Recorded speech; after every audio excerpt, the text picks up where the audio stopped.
হঠাৎ কাশিমপুর ভূমি অফিসের 4 কর্মকর্তা কর্মচারী বরখাস্ত, কিন্তু কেন? দায়িত্ব অবহেলা এবং সরকারি দাপ্তরিক কাজের বাইরে লোকজনকে সম্পৃক্ত করার অভিযোগে গাজীপুরের কাশিমপুর ইউনিয়ন ভূমি অফিসের 4 কর্মকর্তা কর্মচারীকে সাময়িক বরখাস্ত করা হয়েছে। সোমবার সকালে গাজীপুর জেলা প্রশাসক নুরুল করিম ভূঁইয়া আকস্মিক কাশিমপুর ইউনিয়ন ভূমি অফিস পরিদর্শনে গিয়ে তাদের সাময়িক বরখাস্ত করেন।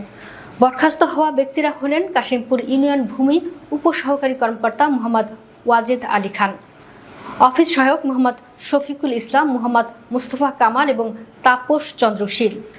জেলা প্রশাসকের কার্যালয় থেকে পাওয়া তথ্য অনুযায়ী দীর্ঘদিন ধরে গাজীপুরের বিভিন্ন ইউনিয়ন ভূমি অফিসে অনিয়ম ও দায়িত্বে অবহেলার অভিযোগ পাওয়া যাচ্ছিল।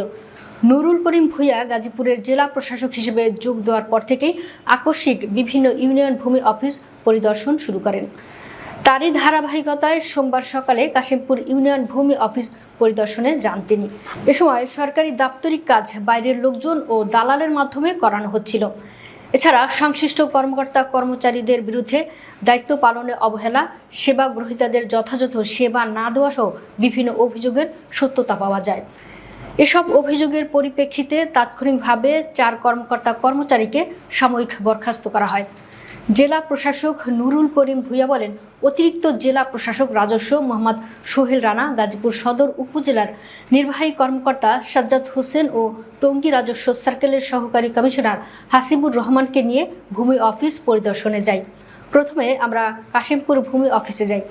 সেখানে গিয়ে আমরা দেখতে পাই ওই অফিসে যারা আছেন তারা অদক্ষ ও কাজের উপযুক্ত নয়। তারা কোনো কাজেই প্রকৃত নিয়ম মেনে করছে না। এছাড়া তাদের বিরুদ্ধে দীর্ঘদিনের নানা অভিযোগ রয়েছে। অভিযোগের পরিপ্রেক্ষিতে কাগজপত্র যাচাই বাছাই করে ব্যাখ্যা চাইলে তারা সন্তোষজনক জবাব দিতে পারেননি। প্রয়োজনীয় নথিপত্র কিংবা নামজারি সংক্রান্ত সফটওয়্যারও দেখাতে পারেননি।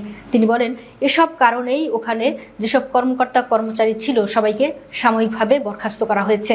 এছাড়া শফিপুর ভূমি অফিসে গিয়েছিলাম, সেখানেও কিছু দিক নির্দেশনা দিয়েছি।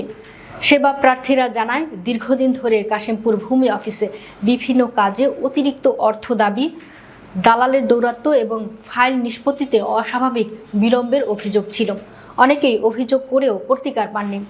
প্রশাসনের এ পদক্ষেপকে তারা ইতিবাচক হিসেবে দেখছেন এবং ভূমি সেবায় স্থায়ীভাবে স্বচ্ছতা নিশ্চিত করার দাবি জানান তারা।